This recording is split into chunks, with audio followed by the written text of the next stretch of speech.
Welcome to the Casting Forward podcast, brought to you by Clubmate, the all-in-one management platform for clubs and fisheries.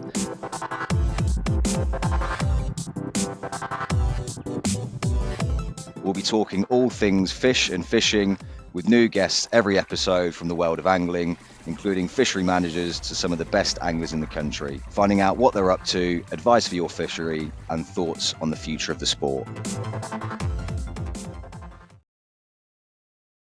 Hi guys, and welcome to the latest episode of the Casting Forward podcast with Clubmate. We've got another fantastic guest today. Today we're joined by David Miller of David Miller Art fame. Welcome, David. Thanks for joining us today. Thank you, Rob. It's a pleasure. Thanks for having me. Yeah, no, it's absolute pleasure to be speaking to you, to be honest. For those of you that don't know, and I'm sure all of you do, even if you don't know, David Miller is the chap that painted all those pictures on your rod licence. Of historical fame for most anglers. But of course, your artwork goes well beyond the rod licence, David. I think most of our audience and nearly every angler will know who you are without knowing who you are in some cases, because they've all carried that rod licence around for many years. Yeah, it was a real stroke of luck when the EA approached me, I think 2007-ish. I can't remember exactly when it was. And that was thanks to Lisa, really, my better half and business partner, who got me a really good presence on the internet. She saw early on that that was going to be the future for artists, and like with many things, it turned out that she was right.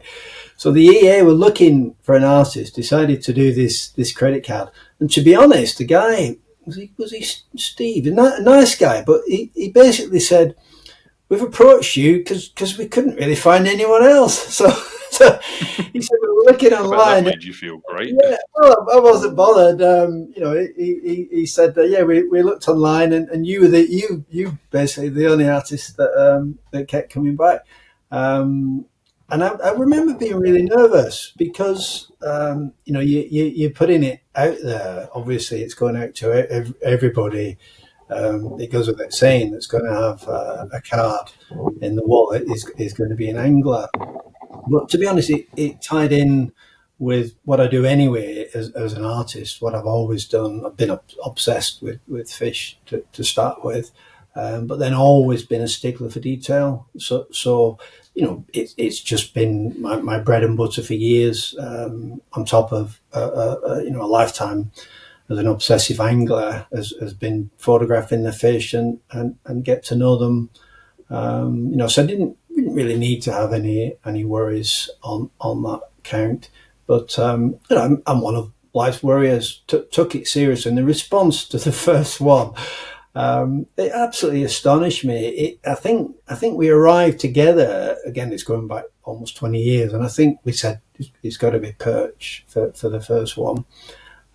Because of how so many anglers have a soft spot for the perch, and for me, perch and worm go together. Like bread and butter sort of. And people loved it and still love it to this day. I still, when I post it periodically on my Facebook page, I get a lot of people saying that's still the best one. So yeah, I was honoured to get the gig, and took it seriously and did the best that I could with it. But you introduced me by saying, I don't know whether you'll know, David. What it did for me was fantastic in terms of publicity, because you've got whatever, I think at that time there was over 1 million licenses going out. So you've basically got an image in everybody's wallet, and especially the stronger images. I've done a lot over the years, so some were stronger than others. So people are looking at the card, thinking who's done this. So it's been brilliant. I mean, they really stand out. I mean, I've still got most of mine, and I think it's a habit of anglers that they've still got that collection in their wallet. I don't know if it's a habit or laziness, but we've all still got the last 10 years sat in the wallet. I think if I can still see the perch, I can still see the tench, and the one that stands out for me, because at the time and still now I'm a very passionate carp angler, I think was the first 3-rod one, which was that carp that was kind of angled up with a big common. Oh yeah, Yeah. Yeah, big common carp. That one always stands out because I think it was the first 3-rod license. When they changed to a 3-rod license. But coming back to that, and I don't want to do kind of a life of David Miller. I don't really like doing biography podcast conversations. I much like talking about the future and about the now. Yeah. But of course, that the history is all a part of that. So I don't want to go through the life of the whole life of David Miller, but we'll do it in a bit of reverse. So when the rod license gig, so to speak, came up, did that change your trajectory as a business massively, or was it just a slight increase in, Not from a business point of view in terms of selling your artwork?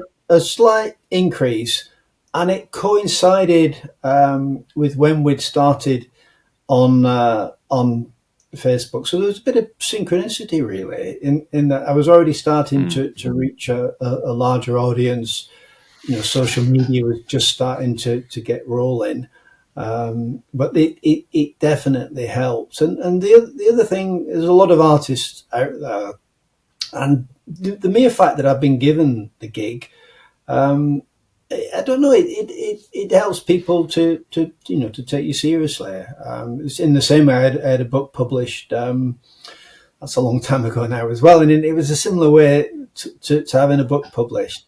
The fact that they've chosen this guy for the licenses, it gives people confidence. Perhaps it gives them a feeling that you might know what you're doing, because I mean, I don't think chosen everyone's got it. I was going to say everyone's got their doubts, but I think anyone that looked at your artwork can probably tell you're a good artist. It's I'm sure I'm sure you knew that, really, to be honest. I mean, only up to a point. I think again, almost all my artist friends, but by one, you've got a certain insecurity, and you're oversensitive. I think all artistic types, you're oversensitive. So what it is, it's a couple of things. One, you just lacking a bit of confidence generally. I think it is an artistic archetype. That's how artists are. But another side of it, and I will die with this feeling. I know you're saying you don't want to go backwards, but from being 10, I've been obsessed with fish. Caught God knows how many of all the common species. And whatever you do as an artist, if you were to catch a perfect 2-pound perch today, especially one that looks like it's never been caught from clear water, some of the clear water perch with those incredibly vivid markings, and not just the look of the creature, but the attitude of it. Even though a 2-pound is not a bad perch, but it's just so full of attitude that whatever you do as an artist, you're not going to come close to matching nature. I might think, I don't know how many perch I've painted. It's a lot, and you might think, oh, I've done perch. I'd only need to go and catch a perch to remind myself that you're still really at the beginning. And I think also that humility, and I don't mean not appreciating what you do and having at my age, obviously, hopefully, a healthy understanding that you've developed some skills. I think the fact that you've still got somewhere to aim for. So I'm due to come back to perch just because I love them. It's a species I'll just keep coming back to, and because I've done a couple of studies this year, but I haven't done a major piece. There'll be an attempt, and that's all it'll be, because there's some magic and mystery involved in creativity. You're not always going to get what you want, bit like in life more generally.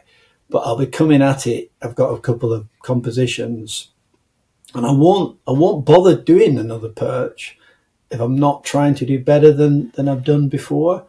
I was going to say, I think art definitely mimics, or which one mimics the other, I'm not sure. But I think art kind of mimics fishing on that front, in that you've never caught the best one. No matter how many fish you catch, there's always a bigger one. There's always one with a different pattern. There's always one that's smaller, larger, one you've never caught before. And we're all on this, with art as well as fishing, we're always on this endless game. It's a game that never ends. That's a brilliant sort of analogy. That what I'm looking for, in effect, as an artist, in very much the same way you are as an angler, is a personal best. And it's not all about will because hopefully most of the time you bring in your will to it, and you wish for it to be the best. But like I said, despite what I'm hoping for when I do these perch, there's something else outside of you. There's magic that with the best work. There's something else, a bit like with angling. The sort of harmonic convergence. I think Chris Yates called it. The alignment in some mystical way where things come together. I think as anglers, most of us know, if you're an angler of long experience, where there's a sort of sixth sense, and you feel you might go to the river. You've already touched on loving chub, and it's easy to be wise after the event, but you might know that this is a special day, and you just got a feeling, something deep within. Perhaps there's practical reasons linked to your experience. You know the river, you know the weather. So there's other things coming, but there's something more mysterious as well. And you'll know on some days that you're gonna, you're gonna catch a special fish. And as an artist, there's a sort of, sometimes in the studio, that there is a similar feeling. Everything feels right, and you sort of almost hold your breath, and you've got to handle that feeling then carefully and nurse that energy through the painting. But what you said is brilliant. I am still and will die searching for a personal best. Because going back to the cards, I can't help but think of it. The other really popular one was the gudgeon. Of all the fish that you would expect. And I'm not sure I'll ever paint another gudgeon. Not that I don't love them, but the market probably isn't massive. Other than that, I did one for the license. But again, if I was to paint another gudgeon, as humble as it is, you'd be looking at what you'd done, and you'd be trying to improve on it. My way of dealing with that, I'd go and catch a gudgeon. I'd probably put it in a little tank and watch it for half an hour and take lots of pictures. So all the time, there's a famous playwright, I think it was. Can't remember his name, but he said basically it's fail again, but fail better. And as a creative, what a great motto! That's what you're doing. You've got you're looking for a 10 out of 10, and I think you'd have to be, a very arrogant artist to ever say you've got that. I would give my best stuff, very best, like 3 pictures at an 8. Most stuff comes in at a 7, and they say not for want of trying. It's just because of what you're dealing with. There's kind of an interesting phrase that I work by. We're in danger of getting very philosophical here, but there's no failure in failing. There's only failure in not trying again. Absolutely, you can't get too philosophical for me. I love it. No, it's reasonably early in the day, so I don't want to get too philosophical. But as much as I say, I don't like just going through the kind of very kind of A to Z style of people's lives. I like talking about now and the future. Let's go back for a brief period here and talk about, because for the audience that may only know you from the rod license, they might not even realise you're an angler. To a certain extent, they might. So where did it start? From dividing it into fishing and art, where did both of them start? Which one came first? And when did it get serious? From your early years, when did it get serious? Yeah, they both evolved together. I was always a mixture of going out to play, but also the sort of quiet one out of my 4 siblings that was sat at the table, and friends would come to knock on the door and say, in those days everybody played out. So are you coming out to play? No, I've got to finish this drawing of a shark. So from my earliest memories, I was into drawing, and it absorbed me. And a whole afternoon where you might otherwise be bored could pass. So I haven't really got a moment. It was always that sense that I loved drawing and loved art as well. The Oldham Library had a fantastic collection. It no doubt still does. So the library was downstairs, and it's a big old grand building. So you'd go up the stairs to the gallery. And even as a 7, 8 year old, I was absolutely bewitched by the magic. Fishing and painting to me both share, if you said what's the main thing, it's some kind of magic that they have. So staring at these oil paintings, the fact that somebody had made them, and at that time, most of the collection that they showed was old-fashioned, realistic oil painting.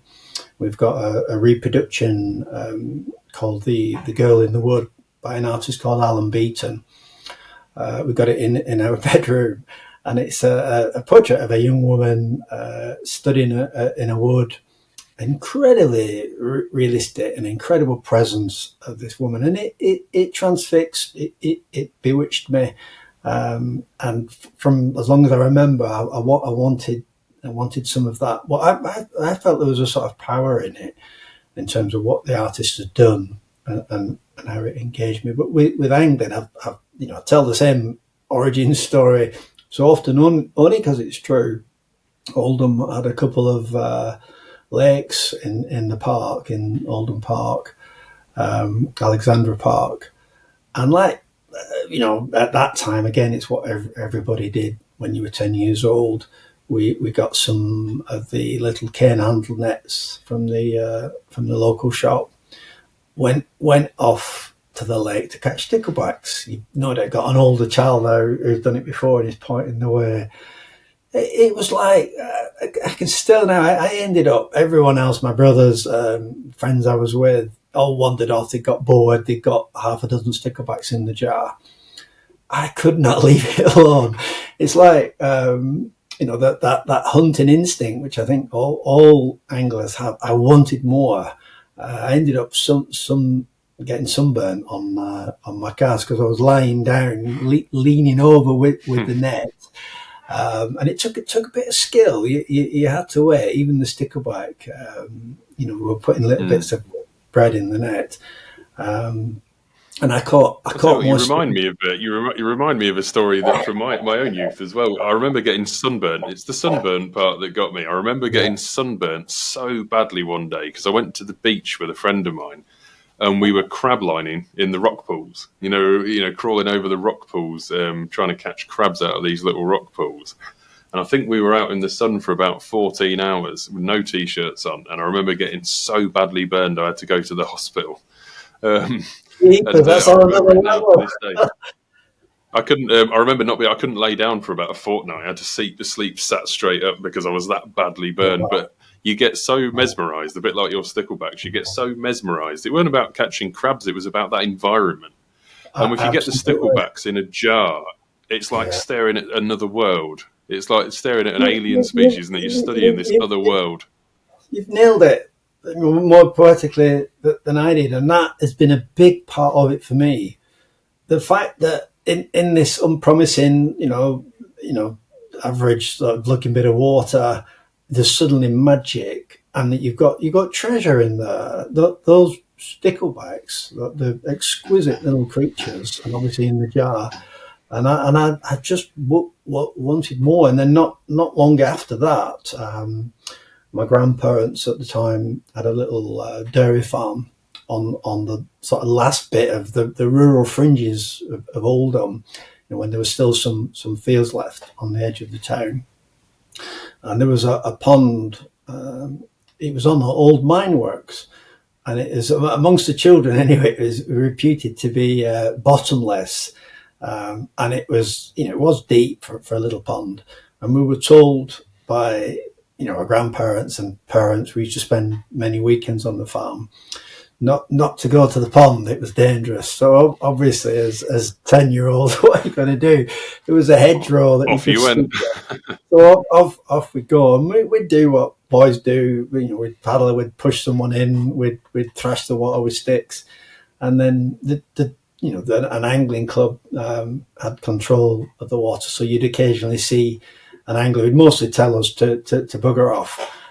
So one day, for whatever reason, we were quiet, stood behind this angler, And I got something from that. I remember watching him, and he was intent and quiet, and that probably ties in with a little boy at home who's spending 3 hours finishing off a drawing at the kitchen table. Something about his attention got my attention, and then his float dipped, and he brought to hand a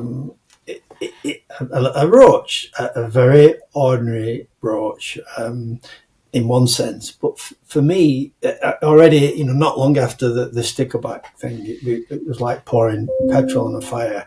I asked him to let me look at it, and he just laid it on the palm of his hand. It didn't even cover his hand, but the perfection of that creature, that silver, and the pond was really muddy, typical farm pond, and it seemed like a sort of alchemy that he'd conjured up this little piece of magic. So that was it then, begging parents for that Christmas to be fishing tackle. And it was the age where everybody had catalogues. So you're probably a bit too young, but you lived half your life as a child with your mum's Little Woods or a similar catalogue. And usually towards the back, circling things in the catalogue for Christmas. Yeah, there was a sports section, and it had really rubbish, but I didn't know that it had these angling sets. So I got a Milbro, a solid glass rod with an intrepid boy, the most outrageously bad engineering. This intrepid boy with these ridiculous sort of pike floats and sort of sea fishing. Yeah, it's like a bung. It's like, you got some sea fishing line and a great big bung on it. That's it. And some line that was about £25 breaking strain. So again, it's more like a slinky than a line. Coming off like that. The line, I went to the farm pond and couldn't cast because of the thickness of the line with this huge float, and the line was all curled on top of the water. But even like that, until I had a mentor, I had my own Mr. Crabtree, a lovely guy who ended up looking out for me. But even with that setup, this is enormous float. Fishing worms that dug from the muck heap on the pond, you'd still get a suicidal little perch, sort of the length of your finger, or a gudgeon that would somehow work its around this huge hook. Yeah. It's one of the advantages of perch, and I think one of the things that makes them beautiful is, those real, the mammoth perch are beautiful. Obviously, these different, great big humpbacked, massive perch are great, but perch in general are suicidal. They will take nearly anything. They'll swallow something that's twice as big as themselves. You can catch them on the most rubbish tackle. So as a kid, everyone will catch a little perch. And it's a magic species. And just going back a second to what you said about the gudgeon, and I know you said you remember the gudgeon card, but you're not sure if you'll do another one because of the audience. Now, I think there's a massive audience in a gudgeon, because I've done a lot of work this year in the last few years with Canal and River Trust. And you probably see this, but the National Celebration of Young People and Fishing, which is their big junior match at the end of the year or September, just had 500 registered kids this year, in a row on the canal.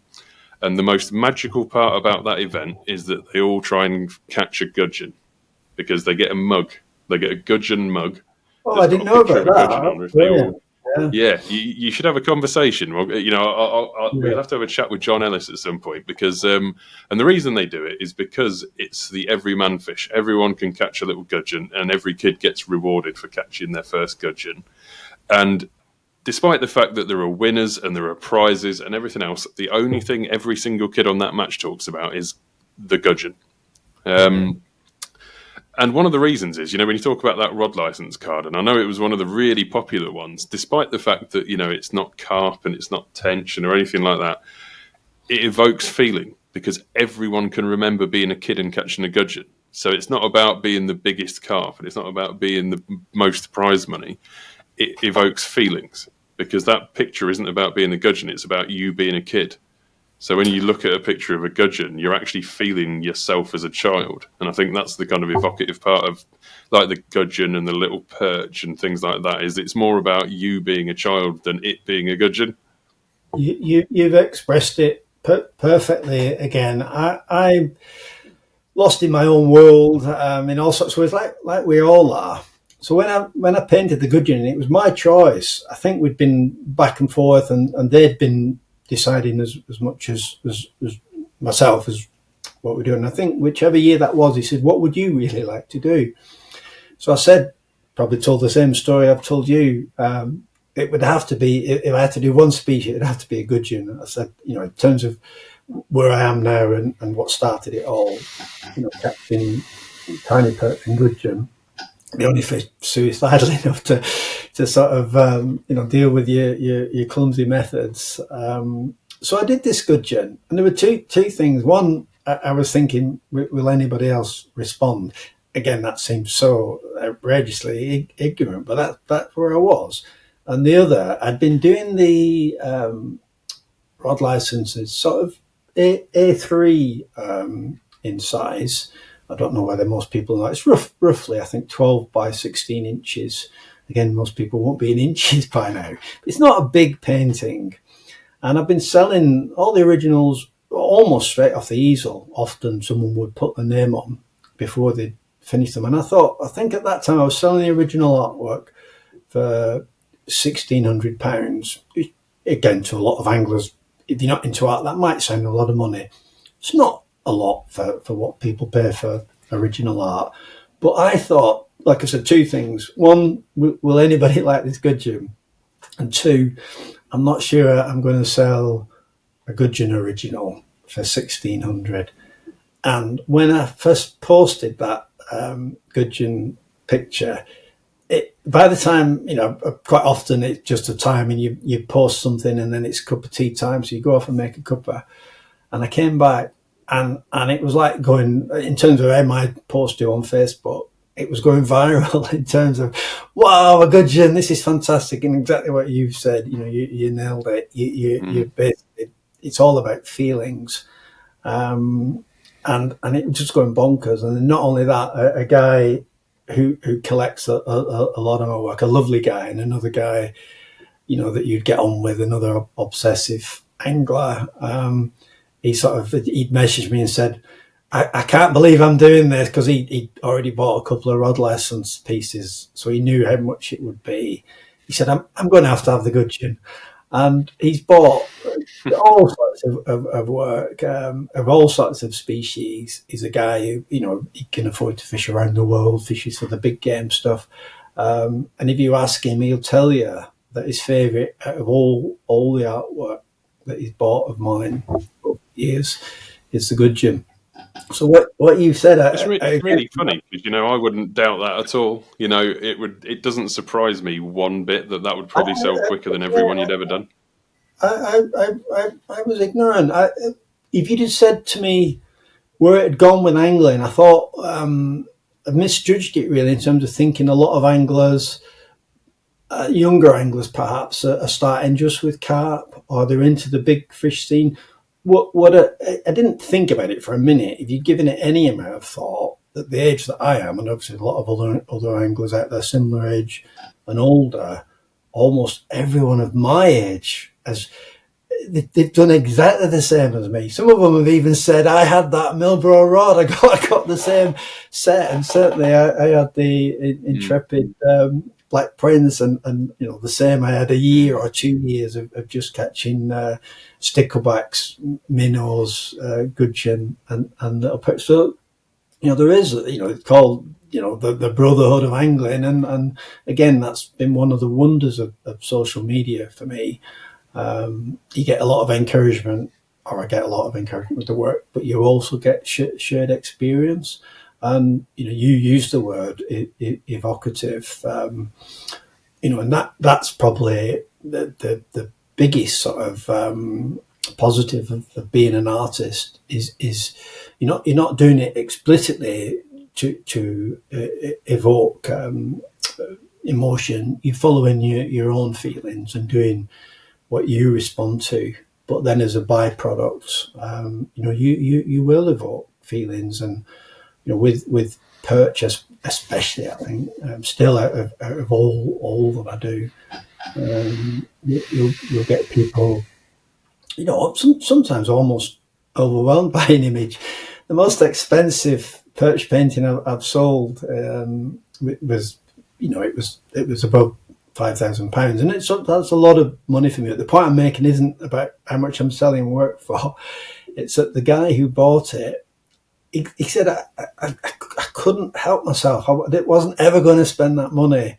And again, the painting was a nice one. It's one that I would rate myself out of my own work.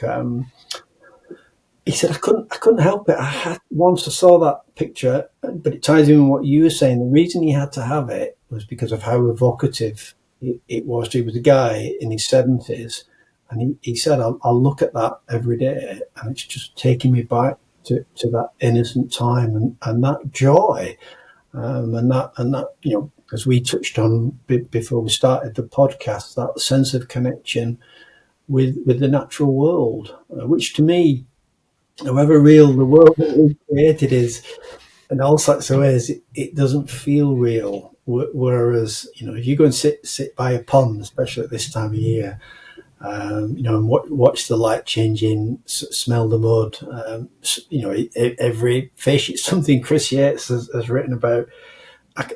Probably like you, I can bring to mind the smell of a perch, of a chub, of a gudgeon, of a roach, of a grayling, especially of a pike. I can smell my car. I can smell my car after a good day out.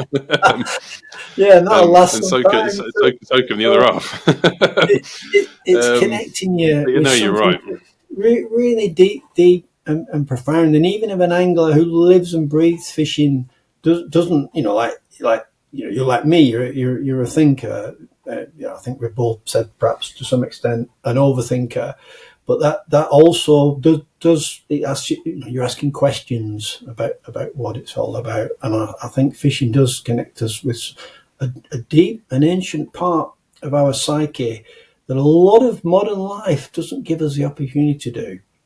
And I think those of us that take to fishing, all my brothers, my two brothers were with me, and a couple of cousins on the day that we caught the sticklebacks, and when I saw the roach. And they went fishing, but they went for like 2 years, and they'd wander off when you were fishing if it was, if it was quiet, and they'd go off and do something else. But for a few of us, there's something latent, that hunter sort of spirit, if you like, that part of our being is stronger in some of us, and those are the ones I think that take to fishing. And then what fishing will give you is somewhere to go. I've had periods of great difficulty in my life, probably like any man of 58, very nearly 59. And if it all went to shit tomorrow, in whatever way, I would go fishing.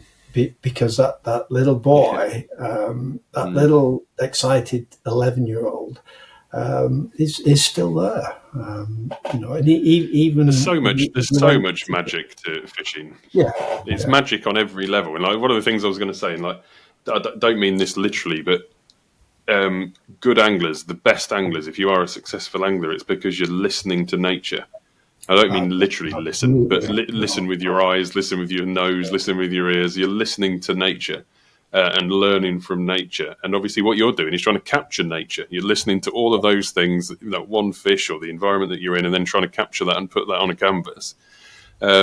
It puts you more in touch. And like I say, this is why it is so evocative. Like, when you're talking about that perch that the chap paid more for than he really wanted to.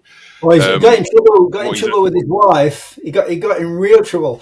I went to deliver it. He was in Suffolk, and his wife had a face like thunder. She wouldn't talk to me for the first 20 minutes. I said I'd driven. It was an awful journey. And it took me like 7 hours. And she banged this cuppa down in front of me. And it was only, I wouldn't say I charmed her, but, I did eventually. She just came out with it and she said, it's ridiculous. You shouldn't be spending that sort of money. Do you think, do you think they still evoke the same feeling when they're sawed in half in the divorce settlement? when each one of them's got half of that perch picture, do you think it evokes the same feeling? or when but she left it but and you're took right. it to Like, the cleaners. and this is the thing. Like, talking about being evocative and feelings again. What the guy's actually paid for is the fountain of youth. Yeah. Because what he's seeing isn't your picture; it's his childhood. And that's valueless. You can't put a value on your own childhood, can you? And that's why the gudgeon picture's popular. That's why that man, your friend stares at his perch every day because it evokes his own childhood. Yeah. And it's magic. I find it magic what you do. And those images on the rod license on a tiny bank card sized card, you can sit there staring at this, mesmerized by a fish. And I think one of the things that you're so talented at is capturing character. Your fish aren't. It's not a perch. It's not just a perch. It's the perch. It's that perch. You've not just painted these generic fish. You've painted this really living character. And whether it's Thank you. maybe you can tell me the secret here, but I don't know whether it's the skill in portraying motion. I don't know whether it's the expressions. I don't know whether it's a combination of all of those. So I'm sure you've been told the same things before. It's very, these fish are full of character Thank and they you. look like they're living fish. It- But it- tell me how you get there. How do you make them those characters? I think the foundation is the childhood. But another part of it, and I don't know, I'm amongst friends really with anglers because I know I sometimes, like, I think these days it's more like acceptable to be an anorak or to be a nerd. Certainly in the younger generation it is. So it might have been Yeah, I think something. geeky's cool again, isn't it? Yeah, that's it. You've nailed it again. Geeky is cool, but I was absolutely obsessed from a young age, and God knows how many fish, all the common koi fish I've caught. Just thousands and thousands of them. So that helped. You've got something in your mind's eye. I don't know, about Plato and the sort of Platonic ideal. He thought that there was this sort of place where for everything in the universe there was a Platonic ideal. So because of all the fish that I've seen and caught, but not only that, there's a story with the perch, I'll tell it. From being 20, when I first sort of got in a river, started snorkeling, one of my lecturers at college said, if you're going to paint fish, I'd actually copied a Mick Lotes illustration of the Reader's Digest series. A beautiful illustration by Mick Lotes. And this lecturer in front of the whole class really tore a strip off me. He said, this is a nice drawing that David's done. I'm almost blushing at the thoughts of it in college in front of all the girls that you fancied. He said, but this is blatant plagiarism. What David's done here is he's just copied this Mick Lotes illustration. And to be honest, he was constructive then. He did take an interest in my obsession and said, get yourself a mask and snorkel, get in the river. And he even helped me to build a glass bottom bowl. There's a little, not little, there's an oxbow lake in Carmarthenshire near where I studied illustration. And he helped me to fiberglass this glass thing. So he set me off on saying, if you're going to paint something, study it. And I've never looked back. So from then I started photographing fish, going to aquariums when I caught them, which I'd sort of done, but he really sort of put rocket fuel on this as a mission. Wanted to paint fish. So if I went fishing with some mates, I'd get one to hold a fish, take a shot of it in the net. Aquariums quickly became like, if there's an aquarium, go and see the aquarium. Started snorkeling, but also started taking a little tank when I went fishing. So you'd pop a little perch in a tank, and then this progressed. So you're doing two things. You're visiting any aquarium that you. My poor kids got absolutely bored out of their tiny minds because we went to that many aquariums, and they'd often have a British fish section. So I'm building up a reference library. So if we pick perch as an example, I'd have to check to be sure, but I've got 17,000 of my own photographs of perch, Wow.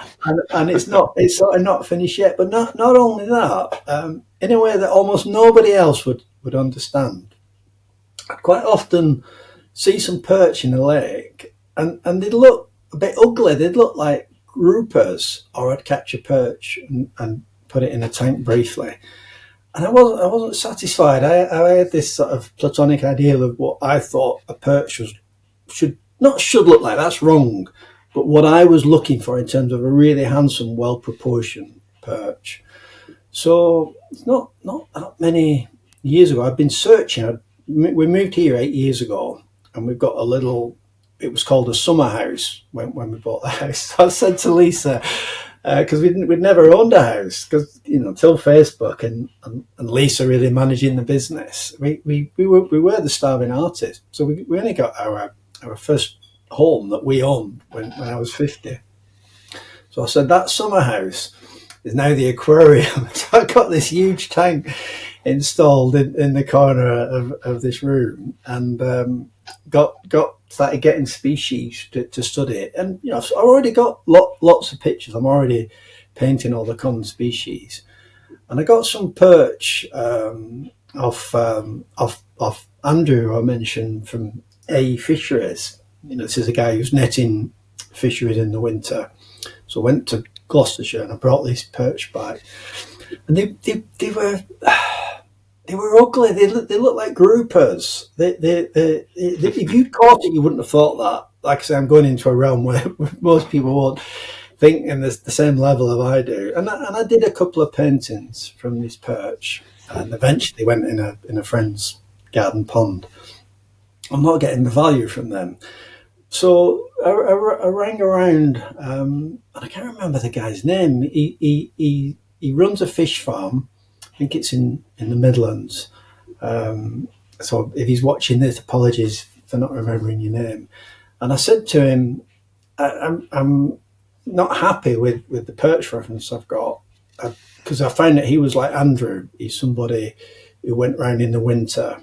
Something we've touched upon. Proper fishery management is managing the stock and taking some fish out. So I said, if you got to know him as well and found out that he was cut from the same cloth as us, fish from being, early age obsessed with fish. I said, I want some really handsome perch. So when you do some netting, if you find some that are really, really beautiful, strong looking fish, well proportioned, good markings.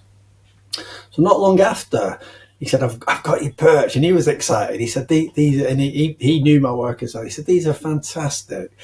And he was coming, as it happened, to Stocker Water, ironically, at an angling club somewhere down the M4, very slightly godforsaken industrial area.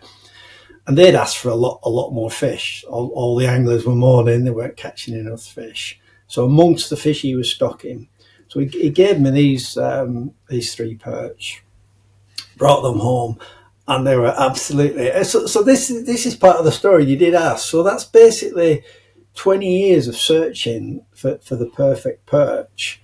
That for me and someone else who's equally as obsessed with fishing might disagree, but I was in the it was over the winter and instead of like watching TV in the evening, I'd turn all the lights off because I was using a sophisticated sort of flash setup to get the light that I want. But also, I did a post about it, I think yesterday on Facebook. I get a bit of a seasonally affected disorder in winter, get a little bit sad, get depression, and at times in the past it's been quite serious.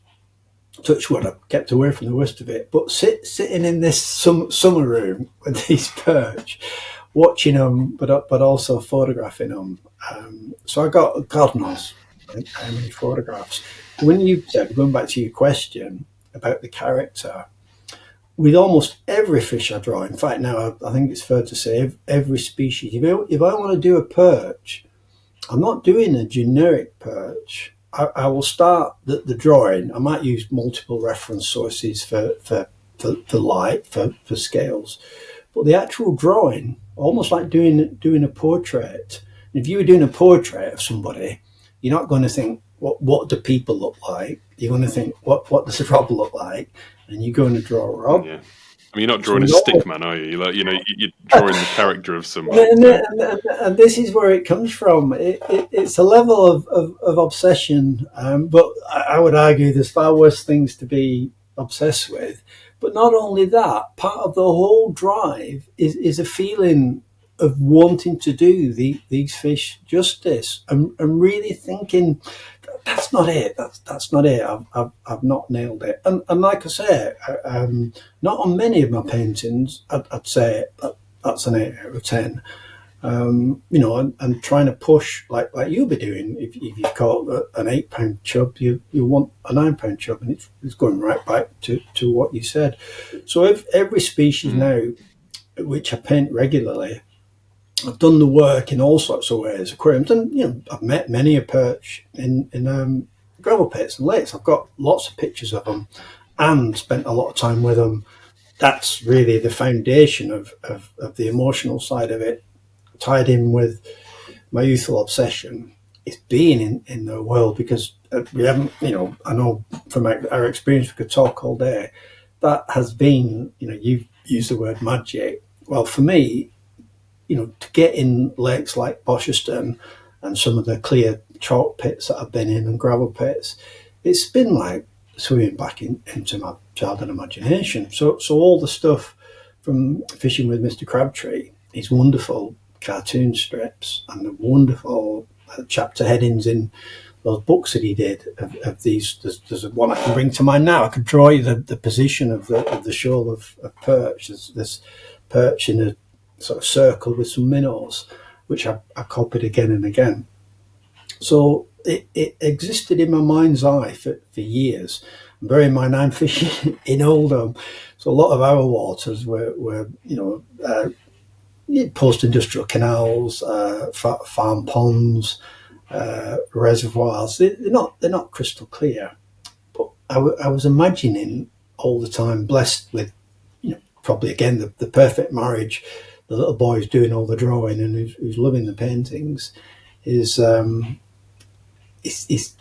mind's full of pictures.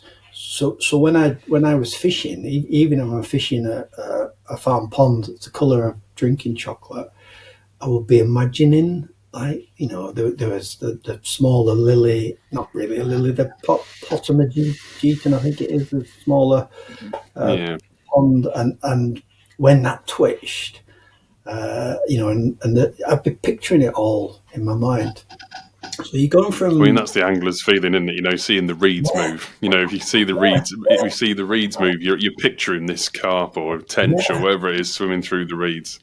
So I've gone from carrying it all in my mind to then getting, thanks to this lecturer, like I said, tore a strip off me, to seeing it for real. And it's just been a perfect synchronicity, really. I might have gone diving and thought that this isn't for me, but from the minute I first stepped in, after that lecture and tore a strip off me, I went to the River Gwilly in Carmarthen and got in this pool, and apart from the absolute shock and horror of just how cold it was, and I was a bit scared as well initially. Soon started snorkeling and dived down into the deeper part of the pool under these trees. And it still amazes me now, but why not? This is a sea trout river. And there were some sea trout sort of packed in. They were packed in like sardines, which is what they do under this rocky ledge. And that was like, wow, that was me. That was me gone. So every opportunity since then. And then over the years, the snorkeling and diving has really not taken over from the fishing. But if you said, would you like to meet a £30 pike in a really good sort of setup, face to face, and have an encounter underwater, or would you like to catch it? For me now, it would be the meeting it in its own world that would take precedence. That So do what you you think? get from angling, that I now get from the diving. Yeah, I'm just wondering, kind of, and I'm sure this is something no one ever really consciously thinks, but do you think that the fishing's always been a part of kind of trying to access that world, or do you think the fishing was the primary goal? Because obviously, a certain amount of fishing is about achievement. It's the gold medal. It's catching something big, or winning a match, or it's its own achievement. But do you think for yourself that it was about achievement, or do you think it's always been about trying to connect with the world that you can now do with a snorkel? What do you think is the primary motivator for you? Do you still think angling holds something more than art to you in a way?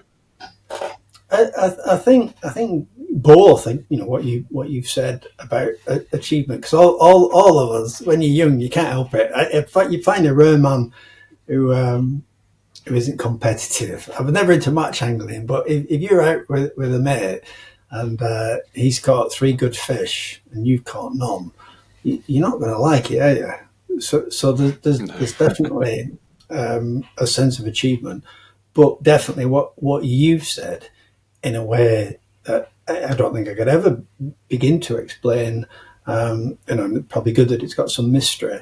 It is that accessing through fishing, which again is what an awful lot of people are doing. You're accessing another world, which is a magical, mysterious world that you know there's no other way in a lot of waters. I mean, obviously, if you look at the southern chalk streams or some chalk pits, you can watch the fish, and you've got some access that way. But to catch a fish and you're bringing the magic, aren't you? We can all relate to that feeling. If you've caught a longed for specimen, so bigger than you'd caught, or you've caught a new species and you've netted it, when you pull back the net, it's like you might be my age. If I go to this pond where these big perch are reputed to be, and catch even a £2, but certainly if you catch, which isn't improbable these days, a £4 perch that you think no one's ever caught, the thoughts of that moment is you've got it on the bank and the net's folded around it, and then you pull the mesh back. It is and will forever be magic, and that's giving you access. This is a farm pond. It's not really clear. The only way you're going to touch the magic that £4 perch represents is by catching it. But choosing clear water. It really does sum it up the way a lot of anglers feel, and obviously, your art is a reflection of angling, and vice versa. I don't think either of us or anyone else will ever truly capture it either. We can try and describe this for the next 3 hours, I think, and we'll never really capture that feeling. So coming back to the artwork a little bit, and it's related to the topic, and it's certainly related to evoking feelings. A couple of topics I'd like to chat through you with. The term that really always stands out to me, and it's not just with yourself, is and talking about the price of your artwork, is intrinsic value. So most people don't understand the term intrinsic value, which isn't the face value of an item. You're not paying for the face value of your canvas and a bit of paint, are you? No. What you are paying for is what's behind that, the feelings behind that, and the history behind it, and the character. And obviously, to an extent, people are buying you. They're buying your life and your feelings. But as we've already discussed, they're buying their own life and their own feelings captured in art. And the other side of that argument, and I don't like swearing on camera, but AI. So we can discuss the current boom in AI and the future of AI as a tool that we're all kind of dealing with and we're all experiencing. So tell us a little bit, David, about the intrinsic value of what you do and what that means, and the conversation around AI, because obviously AI generated images are all over the place now. We touch on the more positive out of those two, which is the intrinsic value. I mean, obviously, from my own point of view, the little boy that was looking at artwork, it's been life changing. And like I said, I couldn't believe it. It wasn't that hard. It took me years to look up "Girl in a Wood" It's wonderful. If anyone's into portrait painting, look up Girl in a Wood. And there it was. I could buy a print of it. So every day when I wake up, and to be honest, she's got quite a stern look. This young adolescent, 18, 20, I don't know, a young woman. Anyway, she's got quite a stern look. So I tend to find myself turning around when I put my underpants on. But that connection was strong enough for me to want that picture.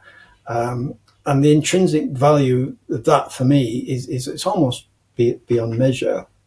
And I meet people who say really, really kind things about my work and the relationship that they have with it, and how they look at it every day, and how it makes them smile, or, as we've already said, evokes happy memories. So you've got a lot of anecdotal evidence. If you go into most people's houses, there's pictures.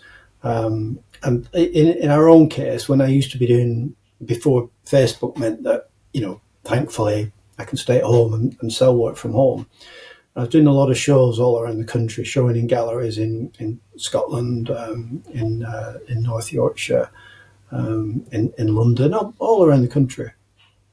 So I'll be building for an exhibition, and you might have a dozen pictures around the place.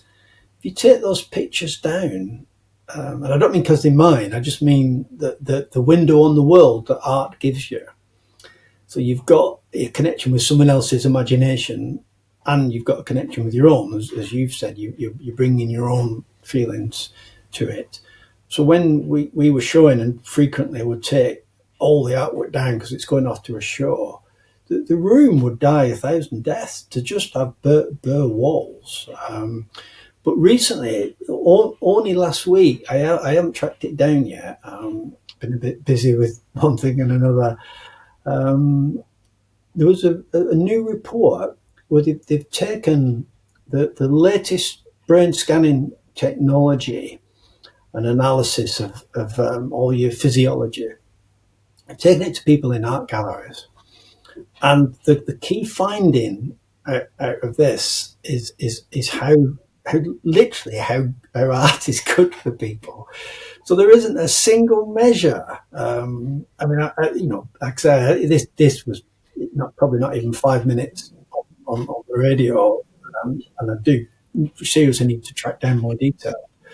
But we were taking people into galleries, and initially they'd give them a bit of time in the gallery with all the gear, all the scientific stuff they've got. And then they would, after a while, they're monitoring them, they would introduce them to a piece of artwork.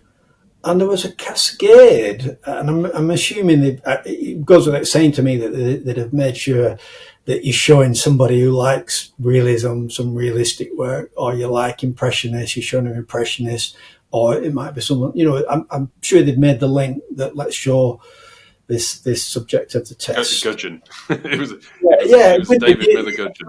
Show you a Gudgeon. But it's like now, and I'm sure this will be the sort of test, like everything these days that they're built on. Like, it's clinically proven that art is good for you. And that's come about, again, anecdotally. And a lot of people would tell you that. But people queue out of the door to see famous pictures. Paintings change lives, and they affect people deeply. I'm bound to say that, but like I say, the evidence is there. I've got a couple of paintings of my favourite artist, is an American realist called Andrew Wyeth, and one of his paintings, very famous painting, Christina's World, is in the Museum of Modern Art in New York, and it's decades old now. It's people go there just to see it. People go to America just to see the original, and it's got great power. So I'll go on to the AI shortly, but the other thing as an artist, and some of it's slightly ugly, egotistical thing, but it's also a more positive sort of side to it. You can see it in two different ways, really. the egotism of searching for an image that might have that effect, but also the more positive sort of aspiration, if you like, that what you do as an artist, if you're still trying and you're still creating and you're still making work, I don't think you should be looking externally. I think that you're going to fail as an artist. Like I was told not to paint fish. I was told not to paint coarse fish. So it's only by pleasing myself that I've found the audience that I have, because you've been true to yourself. You've been honest. So I'm not saying that the painting I'm talking about in the Museum of Modern Art is called Christina's World. I'm not thinking, I'll do a Christina's World today. I think you're lost. You're trying your best and bringing what you can, your years of experience, your own emotion, this whole backstory now, and the 17,000 pictures of perch, in the hope that you'll make a good picture and you can keep paying the bills. But again, it ties in so well. You nailed something for me with what you touched on earlier in the conversation with angling. As an angler, there's always a possibility that something special might happen. And it's just the same as an artist. You're trying every day. The last month, I've been trying. I've done some okay work. No magic has happened despite my best efforts. But you turn up, do the work, get into the process, and you just hope. And whilst I'm getting on a bit, there's still as an artist, again, touch wood. If I'm blessed with good health, both mentally and physically, I might have another 20 years of working, and that's exciting, because again, I think once you think I've cracked this or I've done it, if I I'm of a certain age, and I know from experience, Def Leppard, the Scorpions, AC/DC. If you plug, the stuff at the art guy, if you plug me into that, my physiology go off the scale in terms of excitement and link with that 16-year-old. But if I put that onto paint too, and think that I'm the daddy, like I've got this and I can do this, it's an absolute car crash. It is, and I've learned. It's taken me a long time to learn. I've got to have an air of I don't know, almost humility, really, and a sort of a quiet sort of determination and some confidence. But that feeling, that you can imagine putting AC/DC on. In your studio at full blast, it doesn't work for me. So keeping a sense that anything's possible, but not that. I'm kind of imagining you kind of slashing away at a canvas now with Back in Black, switching out in the background. Turn it up to 11. Yeah, that's it. It's never worked. It feels fantastic, and it feels like you're doing a great job. And then Lisa will come in the studio, and she's got a certain look. She doesn't even need to say anything. So that's part of the process. I'm a great, obviously we've spoken about us both being quite similar and kind of overthinkers and stuff. But I try and block my time out these days so that I'm really focused on things to achieve more. And I have reading time, so I actually put in my calendar. I put reading time in every single day. Brilliant. I've got a specific playlist of music that I put on that is perfect for reading, but it couldn't be AC/DC, because you couldn't focus on what you were doing. But it's certainly one of the best parts of my day, to be fair. And I've always been a reader. I'm certainly not an artist. I won't be drawing any gudgeon anytime soon because art is not my skill. But I've always been a reader from a very young age, and I actually did a lot of volunteer work in a library as a young man because I loved it, because I loved being amongst the books and the smell of books. Even that smell of another thing you can add the adjective magic to is books and libraries. But sorry, interrupted you. No, I was just going to say it's that same kind of feeling there where, and as you said earlier about kind of creating that magic, I think it's a rare person in the kind of creative services, so to speak, whether it's art or music or literature or writing, that has managed to kind of be successful by intention, by business plan. You know, you've decided that you decided on your next painting for commercial reasons. Now, if you were saying, right, I think I need to do this because I think it will be successful, I think you'd fail. You know, but you know, and the fact that you've what you're thinking of is the thing that is most evocative to you, and it's the thing that's touched you, and that particular perch or that perfect pike, as we spoke, you know, if you're that £30 pike, that's where the value is to yourself and then to audience. That translates to the audience and to the customer, so to speak. So I can't think of a good example of where someone in a creative medium has decided to commercially be successful. You know, I'm going to write Harry Potter because I think it will be successful, so to speak. You know, talking about J.K. Rowling. In fact, most of them are abjectly poor for quite a long time. If you look at some of the really famous writers, for example, you look at Tolkien wasn't rich during his lifetime from writing. You look at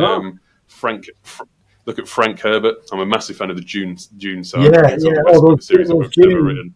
Yeah. And I bet you'd be a fan of some of the illustrations. There's some great copies of those books over the years with the illustrations and stuff. But absolutely penniless. Most people will be familiar with Philip K. Dick. You know, Blade Runner fame, but. Do Androids Dream of Electric Sheep? The guy was absolutely penniless for his entire life, and then obviously made money after he became famous post mortem, so to speak. But none of those people decided they were going to follow their passion and write these pieces or paint those pictures because it was a commercial decision. Because I think it would be counterintuitive. I think that would be the worst commercial decision you could make. I was told explicitly by all my family, not that, you know, from a working class family, didn't know about art, but even they knew you don't want to be painting fish. And I could see, I can sell landscapes all day long easier than I can sell fish. If I wanted to sell more pictures, but you know, to be fair, having stuck to my guns, I now can sell fish and do sell fish and sell a lot of prints. But I went to see the London galleries, you know, with a portfolio with perch and pie, and they were like, you know, no chance, absolutely no chance. You need to do trout and salmon. You won't ever make a living. And I just thought, I don't care. I'm going. I'm going to carry on anyway. And ironically, it's exactly, again, you keep nailing things. What you've said, because I stuck to my guns and I'm stubborn, if nothing else, I wanted to make sense of what does a perch really look like, and what is it about a roach, and why when I went pike fishing, I mean, pike, God, they drove me to distraction.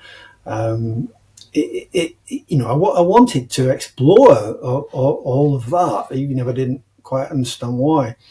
So, having done that without absolutely any sense that it was a business plan, ironically, in a world now that's absolutely awash with artists. If you said to me what's changed in your business, and perhaps we'll get onto the AI shortly, but what's changed is like the Zulu hordes in the film Zulu, where they all come over the horizon. That's what's happened with artists for two reasons. One was COVID, where a lot of people who were probably the best drawer in class at school. So the competition now is astonishing, and a lot of younger artists.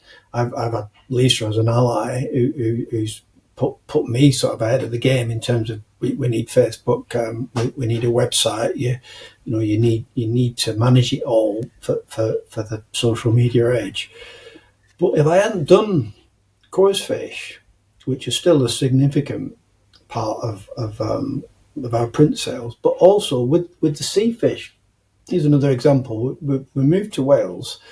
I'd always been obsessed with bass from my childhood, just again copying them out of books, and probably because they were like perch.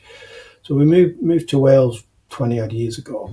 Started bass fishing, started snorkeling, started drawing bass. I couldn't name an artist. I think Mick Lortz had done a bass illustration. I'd probably name a few.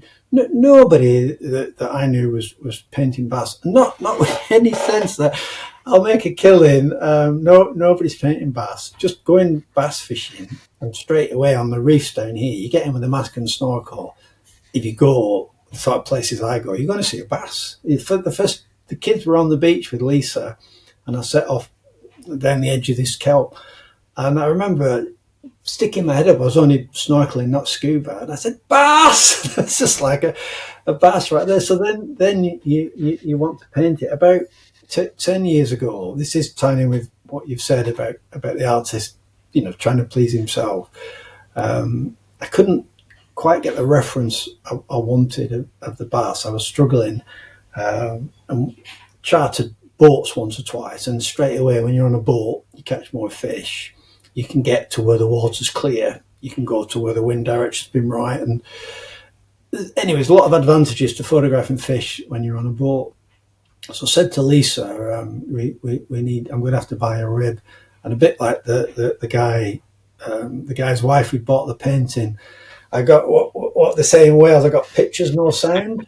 Where Lisa's like not happy.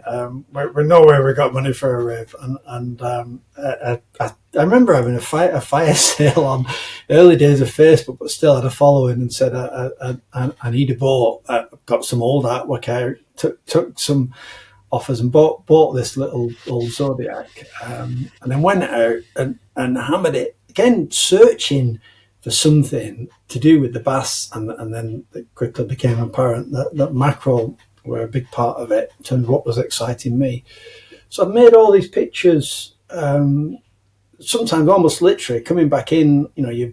Anyone who buys a boat knows you've come in. You don't just come in. You've done all the kerfuffle with washing your boat down, running the engine through, coming in eyes wide with excitement about what you've seen. And this on some wild and dangerous places. So Lisa went initially from you'll never get your money back on that rib, to wow, because a good proportion of what we sell. The coarse fish is still there, but it's a bass and mackerel, and this is just coming back to your point that I didn't do it thinking, well, there'll be a market for these. I had no idea. I couldn't look at anyone else and think, well, he's selling loads of bass prints, or he's selling loads of mackerel prints. Again, I think it'd be a rare guess for somebody to say, I think there's profit in mackerel pictures. Yeah. I think you'd be I would call you, if you did think that, I'd say you're a visionary. If you're doing it as a business model, I'd say you were probably a visionary. But by accident, sort of thing, you've created your own unique selling point. Because with this massive influx of artists, there still aren't going to be a great deal painting fish or bass or mackerel. No, so you kind of corner the market a little bit. Yeah, by accident, and probably with your own, I can see a similar sort of intensity and an obsessive nature. It does bring results, because the mackerel photographs have reached the same as the perch. So you could, probably a good point to bring in AI.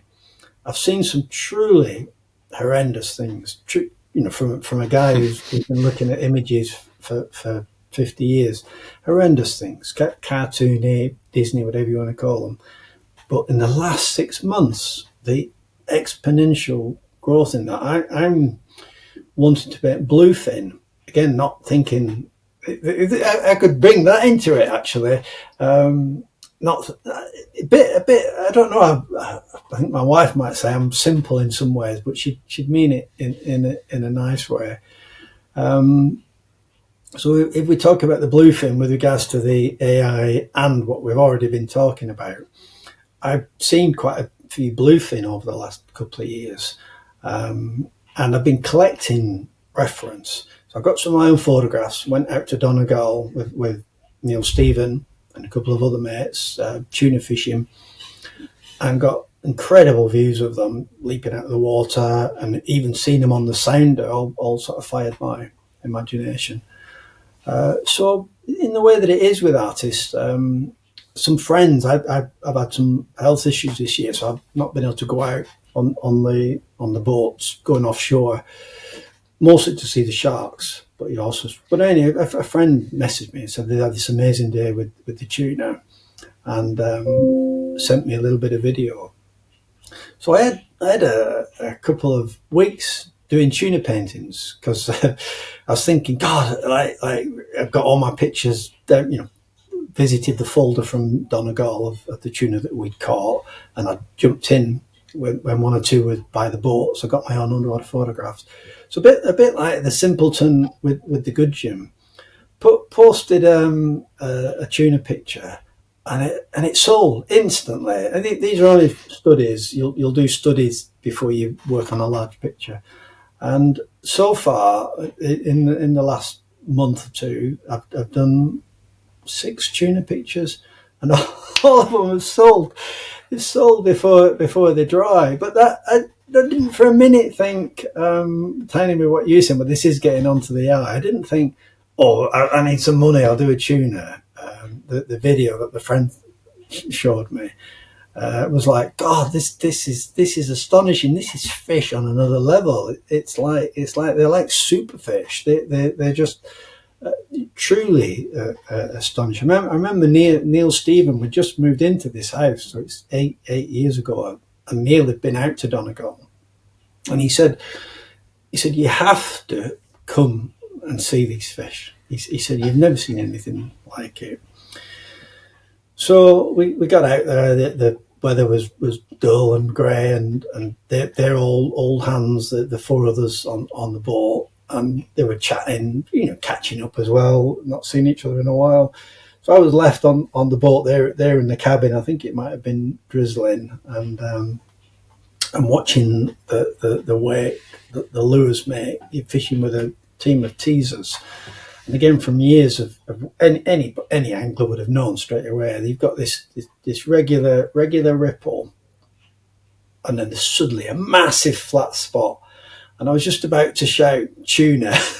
This fish, trying not to swear, this fish sort of cleared the water. Such fish as big as a cow, as Neil said it. And then one of the reels is screaming. But in those eight years, I've done one tuna painting, just slightly wooden. I've been collecting reference. So once every 6 months, I'm not putting anything in a diary. I'll just think, let's see what's out there. And almost 99% of what I do is from my own reference, but I'll use other people's where I have to. And with the tuna, even though I've spent a lot of time off the coast of Pembrokeshire, 30 miles out, we see the tuna a lot, but they're shy, remember, in the water. So I've only just caught them sort of flashing by. So anyway, searching for tuna, downloading stuff. I've got a whole file of other people's photographs, and if I use any of them explicitly, I'll pay. Never use another photographer's. I've done it with a few already. Asked for permission, paid them a royalty fee, but still collecting it, deciding what you might want to use. The last 6 months, I would say 6 months ago, search for bluefin tuna, 0 AI. Do it today. Search for bluefin tuna images underwater.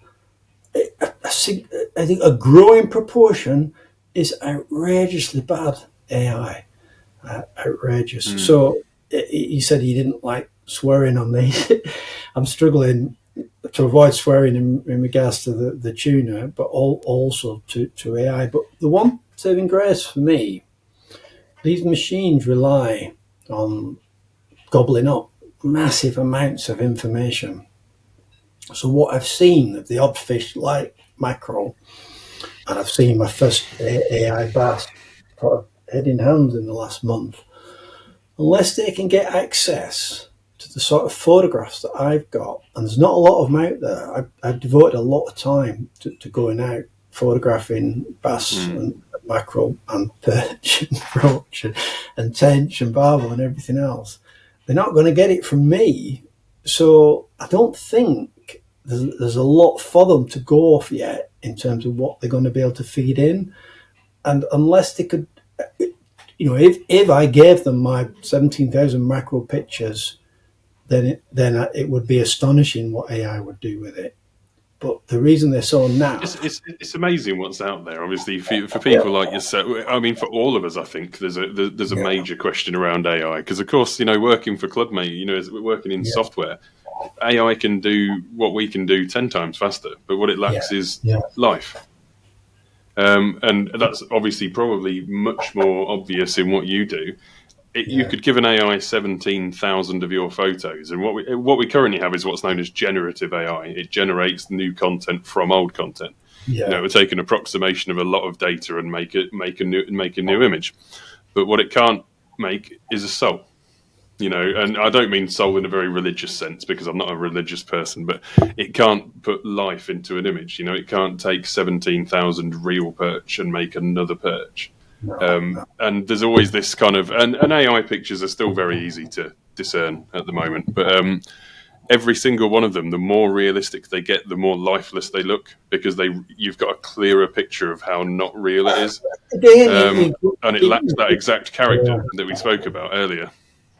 You keep nailing it in all sorts of ways. But what I didn't say actually, as you already know from our chats on the phone, not talking is a problem for me. Not in terms of not being able to talk, in terms of how busy my mind is, and always having something to say just because of how it's thinking. But on the study where they wired people up in these galleries to look at art, it wasn't the same to anywhere near the same degree. There was some sort of properties, in terms of physiology. It wasn't the same with prints. It was the original where you've got the depth and the complexity and the brushwork and probably some aspect of you knowing that it's original. That was what people were really responding to. And I'll hear it. I must have heard it 100 times over the years. And I'm not bigging up my own work at all. I just mean about original work and how much better that is. So many people over the years who've known your work, they've got a rod license, they've got a print. If they haven't seen an original, they will say, "Wow, that is." Like I say, I'm not saying my pictures are wow, but something about the quality of the original. And for me, with regards to AI, that's the hope that as artists it gives us. I use an ancient process called glazes, which is going back to Michelangelo. It's 500 years old, which is transparent layers of paint. So you're mixing the oil pigment with a medium that makes it transparent. So what you've done underneath shows through. So people are really kind about the quality of light in my work. And that's because of all the years diving, and it's the light that is most magical underwater. But when I photograph my work, I've got a serious expensive camera, top-end lenses, I've got a lighting setup. I use polarizers. Something I can't ever photograph an artwork without being disappointed. You're losing something of this depth and complexity that the photography seems to take away the layers. A friend came in not long ago. I got a big shark picture on the wall, which he'd seen as an original. Seen as a print, and he'd known the picture forever as sort of, that's Dave Sharks, and he just went wow. But again, partly that's the size of it, because it was a 4 foot 4 foot by 3 original. So I'm hoping, again, I am still answering your question with the AI, that original art with the touch of the artist, and the cat hairs and the fluff stuck in the wet paint. You never get. Obviously, there's a certain part of this which you're describing, which is tactile, physical. You can't replicate. A file. An AI, a file or a PDF or a JPEG or a PNG can't replicate the physical, tactile nature of paint. The layers. Absolutely. And at the same time, we're going back to the previous conversation about value, intrinsic value. It can't replicate blood, sweat, and tears. It can't replicate the feeling of someone knows, whether it's subconsciously or not, and I'm sure they don't actively think about this, but they can't replicate the amount of hours it took you to paint it, which the customer knows. The customer knows that this is someone's effort. And obviously, when you can generate an image like that, which I can do on my phone right now, I can open up my AI and say, print me a picture of a perch, and it will give me a perch. But it becomes very lifeless because I know there was no effort in that. So that I think will remain certainly for a very long time. Certainly, hopefully, I think for our life. I think there'll be a long time past our lifetime before that goes. I really hope you're right. And certainly with regards to discerning people buying original art, I'm certain that you're right. But what artists will lose out to, you no doubt know the underwater photographer Jack Perks. Yeah. He posted I shared it on my page. He posted something, and I think Jack did swear in his post and said something along the lines of, "I'm fed up of all this AI SHI team." What he posted was some Christmas greetings cards, and they were clearly, you can see at 100 yards that they were AI. But one of them, I saw it. That was this week? It was very recent, wasn't it? It was not many days ago. One of them was an African species of hedgehog in a snowstorm. But the point then, there was a lot of, on his post more than mine because I shared it. It got a lot of response. So it's not a massive part of most artists' income, but cards have always been, paying the bills. Like you do a few cards. AI will wipe away whole tranches of business like that because a company. Some guy at the card company will just type into ChatGPT like design as a Christmas card with reindeer on it or something. Absolutely, and the same for a certain level of illustration. So I'm hoping that obviously in terms of what you might want to put on your living room wall, like the guy that bought the big perch, that got in trouble with his wife. That he's not going to put a 4 foot by 2. I was going to say that chap can't replicate the feeling of that rolling pin round his head. He can't. It's hard to replicate that with a downloaded AI image, isn't it? So he can still feel that every time that he looks at that first picture. I did wonder what was wrong when I arrived because I did pick up quickly on a bad smell, and I thought, have I got sweaty on the journey? But quickly. It was fear. It was the smell of fear. I'm going to have to leave you shortly for the of all things. We've talked about bad backs. I've got a Pilates lesson. I'm slowly getting back to fitness after a major issue. Ended up in hospital and catheterized just over a year ago. But touch wood, things are improving. But part of that is Pilates. But one thing I know we've talked about it. What I do want to say. As always and forever an advocate for angling, is the enormous mental health benefits. If I got, I don't know, I've got a large extended family, I've got a lot of people I love in the world. So for any of us in that situation, you're one phone call away from the worst, the worst news possible. I'd almost certainly go fishing. So the point, I think we've talked about it in our phone calls, is people who don't understand, and especially anyone who might be anti towards angling, is how for some men, and I know this, I won't mention names, and two very good friends of mine, angling can be a lifesaver. Everything that we've talked about in terms of the connection with the real world and an ancient part of your psyche, the joy that it brings, the wonder that it brings. However old and cynical and jaded you are, I've seen many a grown man turn into a small boy where angling's concerned. and And of course, removing yourself from the rat race. It's not just the connection with that world; it's removing yourself from this one.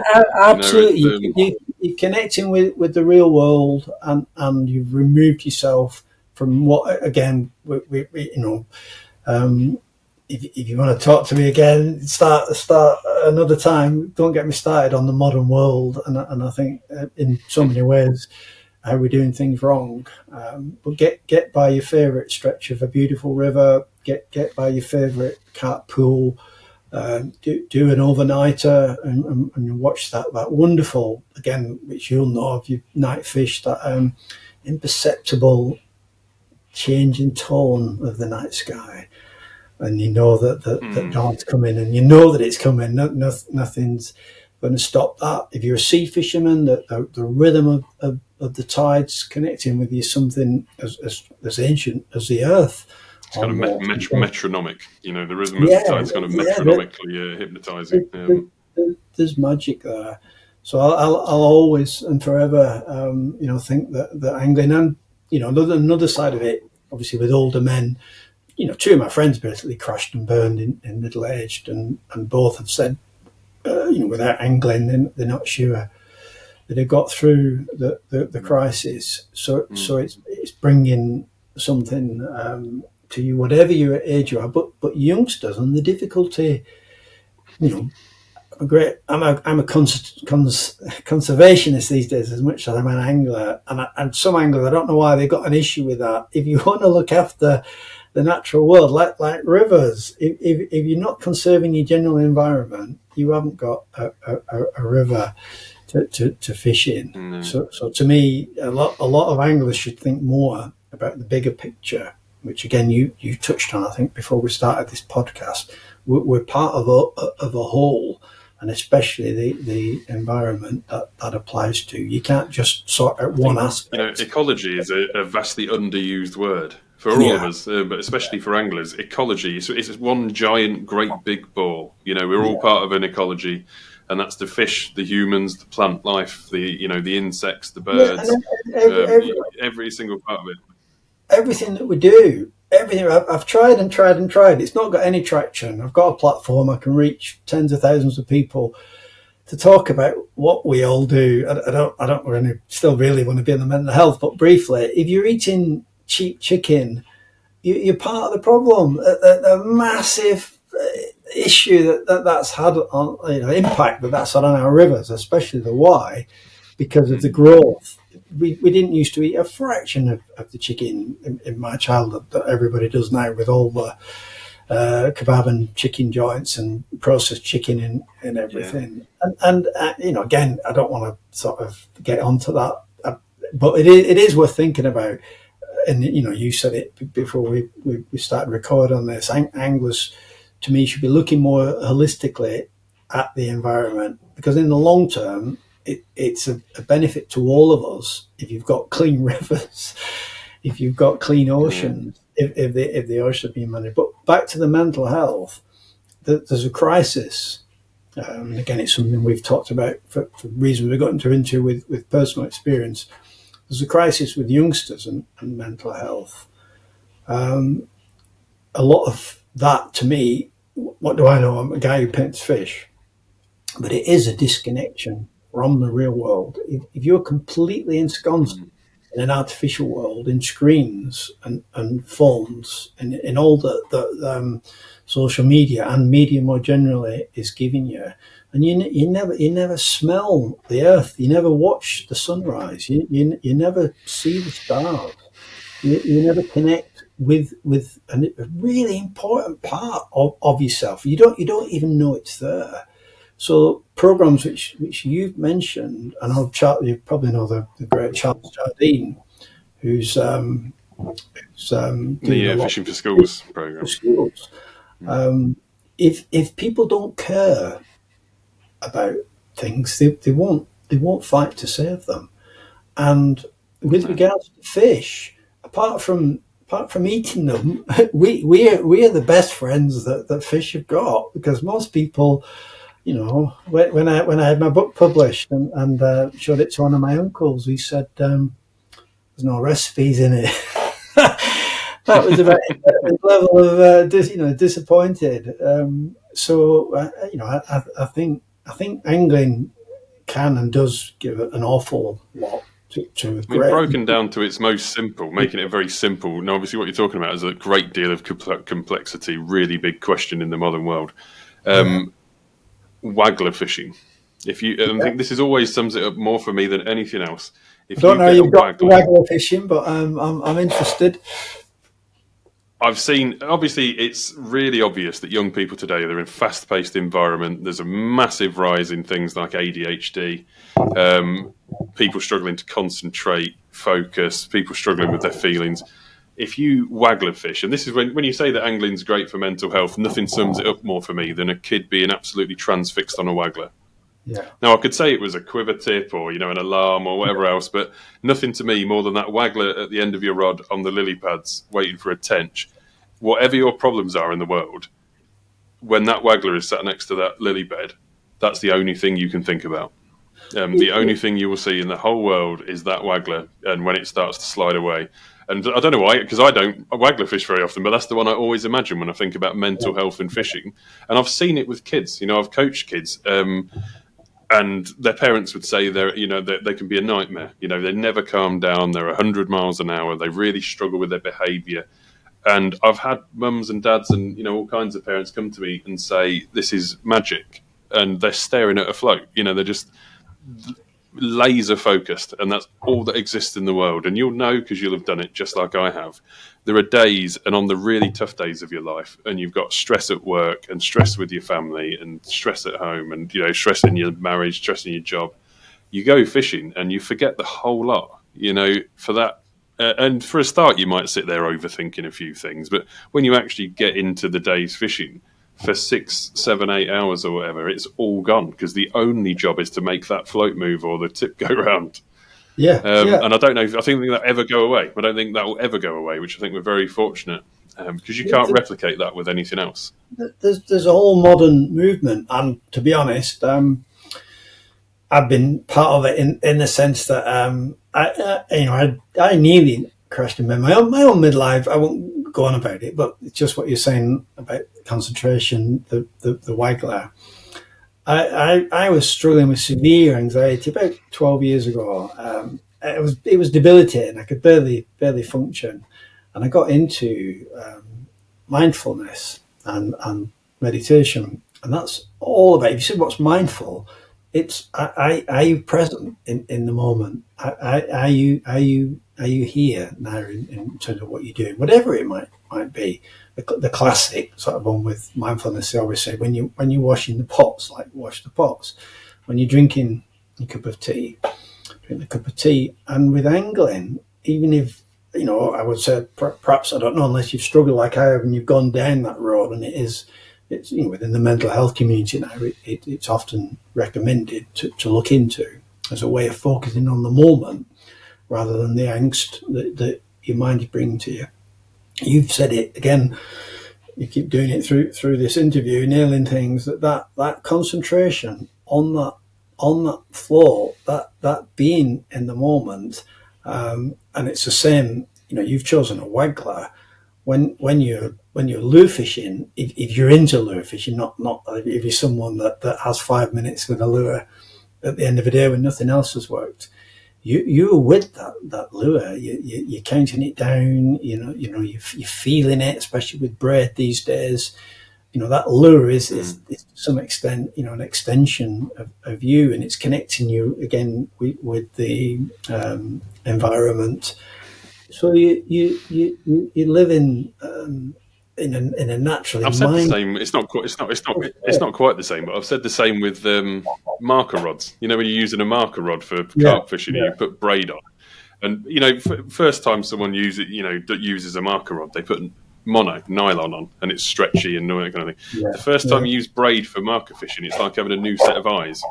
Because you cast out that braided rod with your old probe float with the spikes on, and you can close your eyes and feel drag it back, and you can picture the bottom of the lake, and it's like having a new set of eyes 100 yards out there.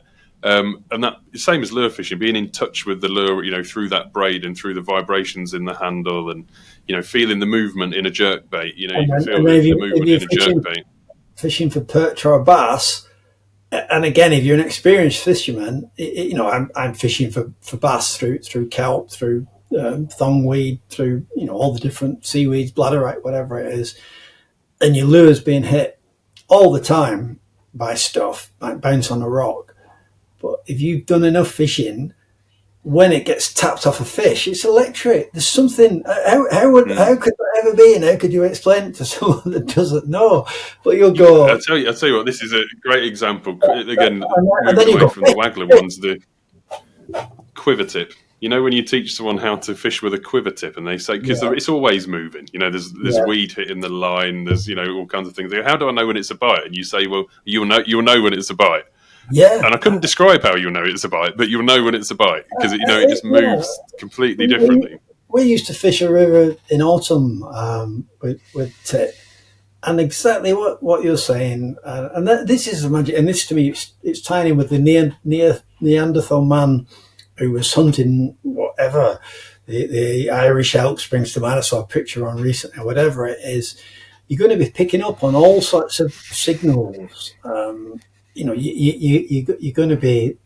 We touched on it, I think, about attention to detail, and all of that is being awakened when you're fishing. So, quiver tip in this river in autumn, and again, any angler will tell you it's insane. And I've dived rivers in autumn. How many leaves are coming down? You don't bat an eyelid. Your tip's going all the time as every leaf hits it, and then the second it's a fish, you're on it. And I'll tell you what, I remember going, and this is, when I was a little bit younger and more stupid, and I'd fish in absolutely anything. I remember going out one day in an absolute storm. It was raining like you wouldn't believe. It was windy, howling wind, and I was fishing a quiver tip for chub. Of all the tactics, and I remember sitting there, and my rod was like the tips moving 2 yards like this, and I'm sat there thinking, "What are you doing?"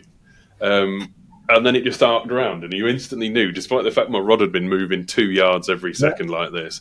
Instantly, you knew it was a fish, and the adrenaline, and that one moment after sitting there freezing and soaking wet, and thinking, "That's why I'm here," and sat there in these awful conditions, and this rod's just flying all over the place. But because you knew what you were after, and instantly you knew that's a little bit different. You just see that little indication, and you think that's not the wind, and then it kites around, and you think that's why I'm here, and everyone else still thinks you're stupid because you've caught a fish.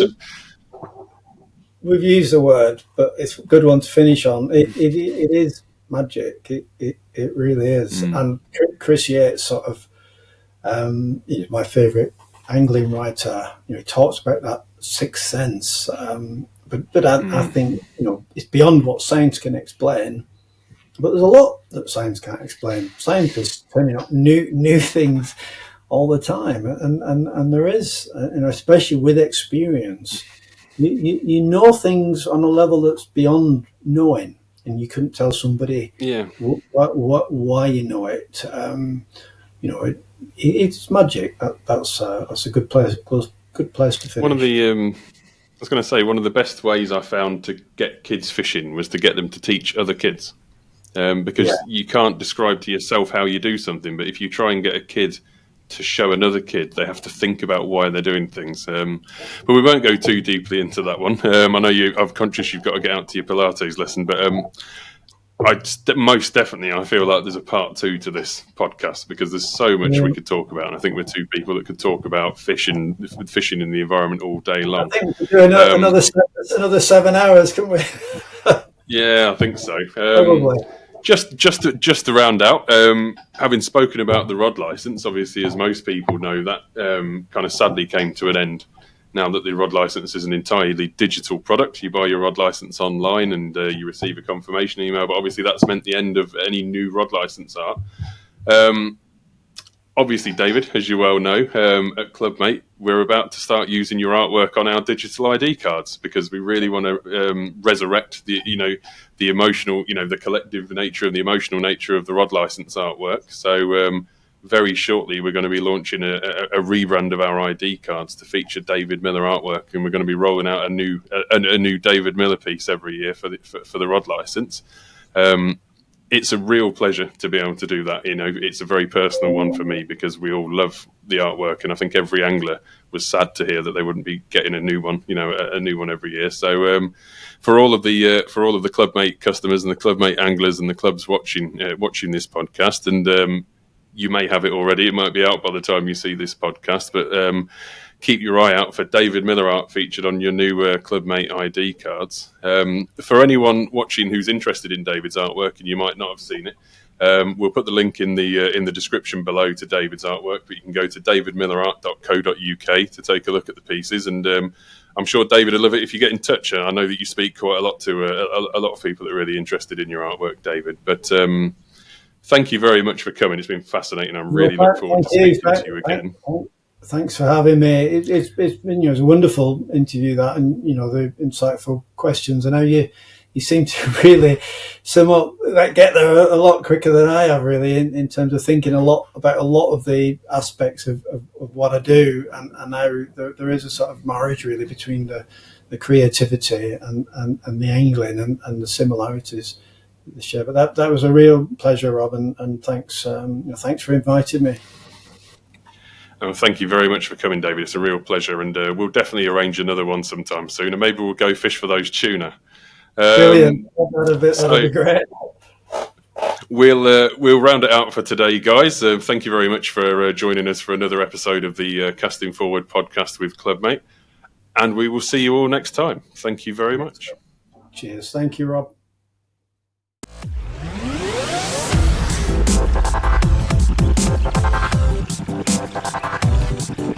Thanks for listening. Join us next time for another episode of the Casting Forward podcast, brought to you by Clubmate. And if you haven't already, click the subscribe button now and follow us for more.